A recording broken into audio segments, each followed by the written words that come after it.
All right, let's get right into it. We're talking about one of the most desperate, complicated, and, let's be honest, doomed political deals in American history. The Compromise of 1850. This thing was a last-ditch effort to hold a country together that was literally tearing at the seams. But was it a real solution, or just a way to delay the inevitable? To really get this compromise, you've got to feel the tension in the air back then. By the late 1840s, the United States was a nation just teetering on the edge. The whispers about breaking up the country were getting louder and louder, and the whole debate over slavery was threatening to just blow everything apart. The stakes really couldn't have been any higher. And that brings us to the big question we're tackling here. It sounds like a total contradiction, doesn't it? I mean, we think of compromise as the way you avoid a fight. But what if, in this case, the very act of trying to make a deal actually made the Civil War, well, even more likely? Let's see how that could possibly happen. So where did all this tension come from? Well, the fuse was basically lit the second the Mexican-American War ended. Suddenly, the U.S. has all this massive new land. But with that land came a massive, explosive question. Was slavery going to be allowed to expand into the West? The first big fight in Washington erupted before the war was even over. It was called the Wilmot Proviso, basically an attempt to ban slavery in any new territory right from the get-go. It actually passed in the House, where the North had more people, but it failed in the Senate. And that narrow defeat, it was a huge, flashing warning sign. It just laid bare how deeply and evenly split the country really was. So with the Wilmot Proviso defeated, Congress was just stuck, completely deadlocked. And into that power vacuum rushed three totally different, competing ideas for what to do. And these weren't just policy positions, we're talking about irreconcilable visions for what America should be. And it brought Washington to a grinding halt. Okay, so let's break this down because it's really key. First up, you have the Southern position. They saw owning slaves as a constitutional right, period. They wanted to just extend that old Missouri Compromise line all the way to the Pacific Ocean. Any restriction was a direct attack on them. Then you've got the Free Soil movement. Now this is interesting. It was a bunch of Northerners who wanted to ban slavery in the new territories, but not always for purely moral reasons. A lot of them just wanted to save that land for free white workers. And finally, you have this idea of popular sovereignty. It sounds pretty democratic, right? Just let the people who live there vote on it.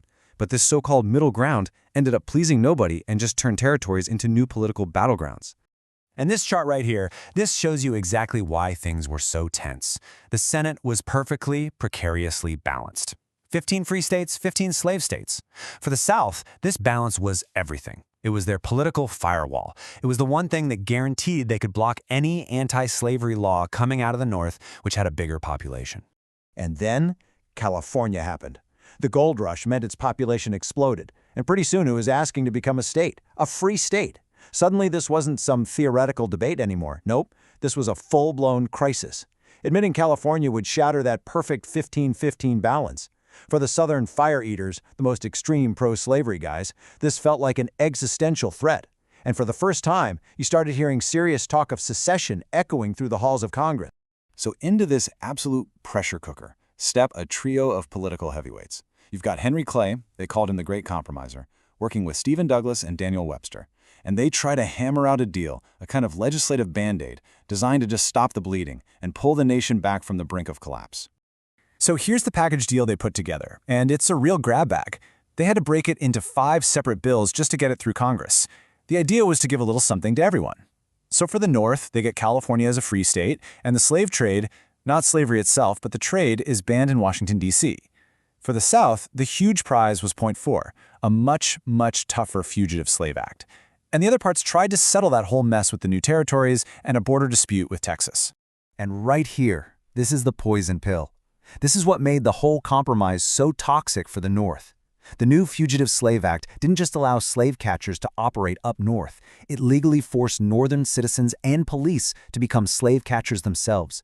If you refused to help, you could be fined or even thrown in jail. It brought the brutal reality of slavery right to their front doors.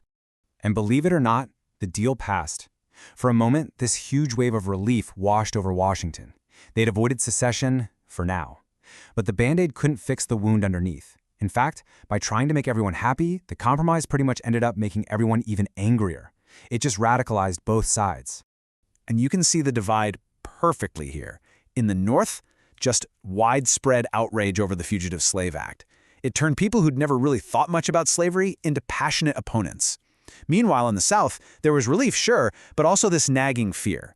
They knew they'd lost that Senate balance for good. For them, this wasn't a real peace. It was just a temporary truce.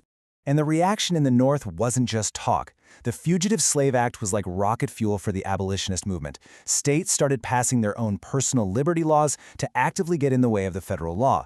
The Underground Railroad became even more active. It created this deep moral crisis for everyday people who were now legally required to be part of a system they found disgusting. So what's the final verdict on the Compromise of 1850? Well, yeah, it bought some time, a few years of very uneasy peace. But it didn't heal any of the nation's deep divisions. If anything, it just made them clearer, made the lines harder, and kicked the can down a very, very short road. You know, maybe the biggest takeaway from this whole messy affair is what it showed about the political system itself. The whole process proved that Congress was buckling under the strain. It couldn't handle it. When it came to an issue this fundamental, this moral, political deal-making had hit its absolute limit. A real, lasting solution just seemed impossible. And this timeline, wow, it really puts it all into perspective, doesn't it? The so-called peace from the compromise barely lasted 4 years before the Kansas-Nebraska Act blew the whole debate wide open again. And just a little over a decade after this grand compromise was supposed to save the country, the nation was at war with itself. The Band-Aid had been ripped right off. And in the end, that's really the story of the Compromise of 1850. It was never a cure. The Band-Aid didn't heal the wound. It just covered it up.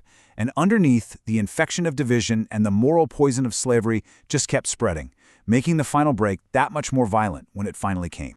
So the story of 1850 leaves us with a pretty heavy question, one that still feels relevant today. It's a stark reminder to ask ourselves, what are the dangers of compromising on fundamental human values?